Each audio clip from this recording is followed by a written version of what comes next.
Hey guys, what's up? Sean here with ShootSharper, and today I'm super excited because I have got the new Sony a6300.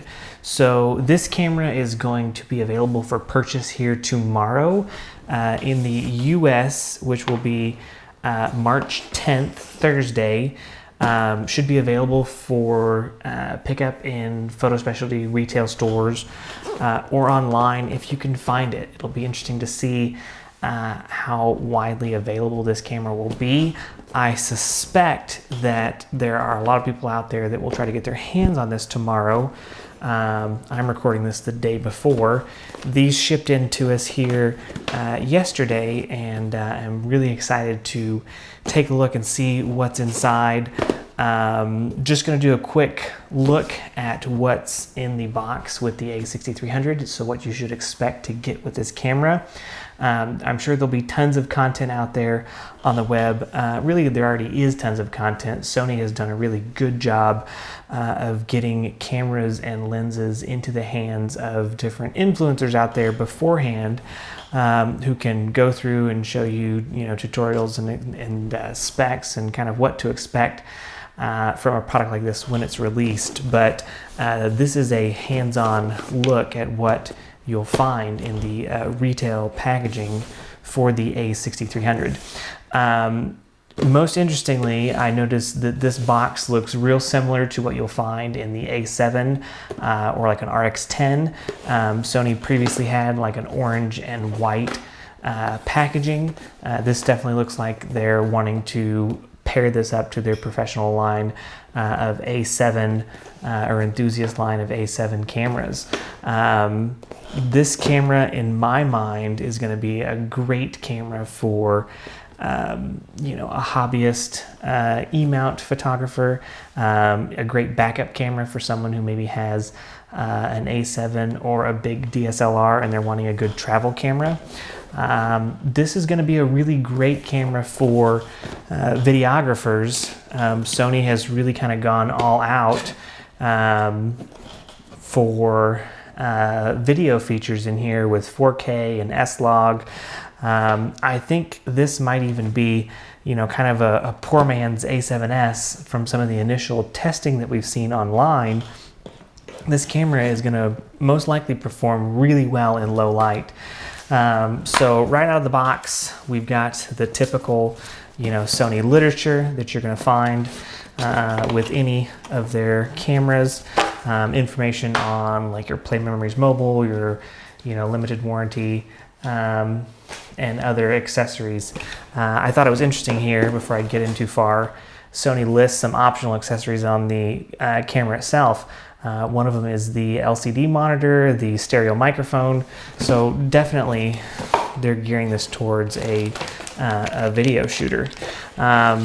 Super disappointed that most all cameras from Sony now are shipping with this USB wall charger. It's nice to have this on the go if you don't want the bulk of an additional wall charger. But this is how you have to charge your camera, one battery at a time. I would definitely suggest, if you're getting into the system, that you get yourself an external battery charger. That way you can have a battery charging, be shooting, charge more than one battery at a time. Here we have the amazing NP-FW50. I can't wait for Sony to redo this battery so that it carries more charge to it. That's definitely the biggest drawback that a lot of critics for the A7 or the mirrorless cameras that Sony has, is that you have this really small battery. So if you're getting into the system, expect to have at least several on hand. We've got the camera in the box, and then the little viewfinder piece. So that's pretty much it. Man, this thing looks really good. I want to say, let me grab. So I got my A7R2 here, and the finish is very identical. Sort of that speckled or textured matte black finish to what you have in the A7R2 and the A7S2. Man, it feels just a little bit bigger than the A6000. Just that hand grip feels really nice. We've got the pop-up flash. We've got the multi interface hot shoe for Sony's flashes or some of the additional accessories they carry, like the audio adapter for the microphone, or the LCD viewfinder that they have, external monitor. Super exciting here to see the microphone port in on this camera. The A6000 did not have a mic port. It was a great little camera, walk around camera, great for shooting video, but for serious videographers, it kind of fell short in that you didn't have the ability to plug in a mic. Now, a lot of people have been complaining so far online that there is not a headphone port on this camera. There is HDMI out, so I gather if you have an external monitor, I've got one that I use, you could go HDMI out into that external monitor, and from that monitor there's most likely a headphone port out. It definitely ends up getting a much more kind of cumbersome rig than having a small camera with a monitor strapped to your headphones. But I'm almost curious as to whether or not we might see some adapters on the market that would have HDMI to the 3.5 millimeter headphone jack. That would be really nice. Someone come up with that if it doesn't already exist. Yeah, I mean, camera feels great. The rear LCD, I wish I had A6000 here. We could take a look at it side by side, but the rear LCD kind of tilts and arcs. It feels a lot better than the A6000s did. So it actually feels a little bit wider and beefier, at least less flimsy than like your A7s.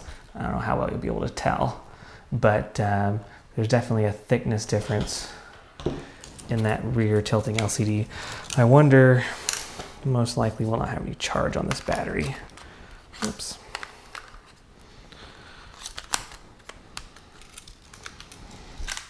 Hey, we have a little bit of juice.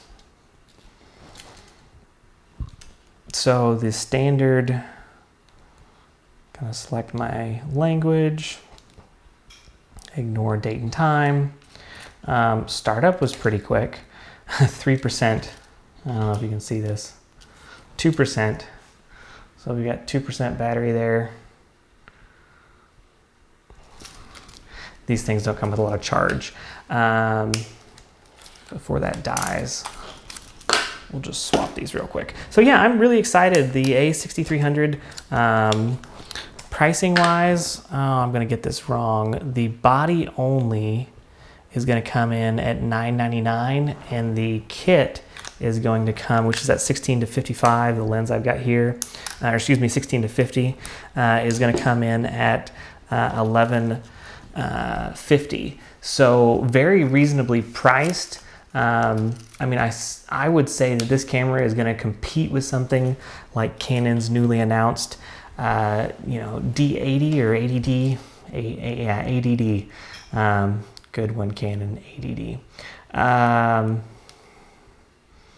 Which is gonna be a little bit more for the body. I think that body ends up being like $1199 and the kit's $1799, I think. So this is gonna be a sweet little camera. Man, that startup time was really quick compared to the, it just came right up. Compared to what we had on the A6000, I think that's improved. Yeah, pretty cool. I'm excited about this camera. I plan to do some definite testing with the camera, see what, you know, how it performs. if you have the opportunity, tomorrow will be the day, March 10th, that you'll be able to go out and purchase this camera and pick one up. My guess is they're going to be tight in the first few weeks, if not the first few months of this coming out, but it should be a nice improvement for folks who are wanting to upgrade from, you know, an NEX6 or even a6000, or have a second kind of a small portable carry around for their main kit, you know, a 5D or an A7 or whatnot. But if you guys have any questions or comments, something you want to see me look at in regards to this camera, feel free to throw those in the comment section below, and I will put up more information and my thoughts on a full review once I have the opportunity to get some good shooting time with Sony's new a6300. So I hope this has been helpful. I hope you're able to find your camera if you're looking for it. And as always, you guys have a good time, and we'll see you until next go around.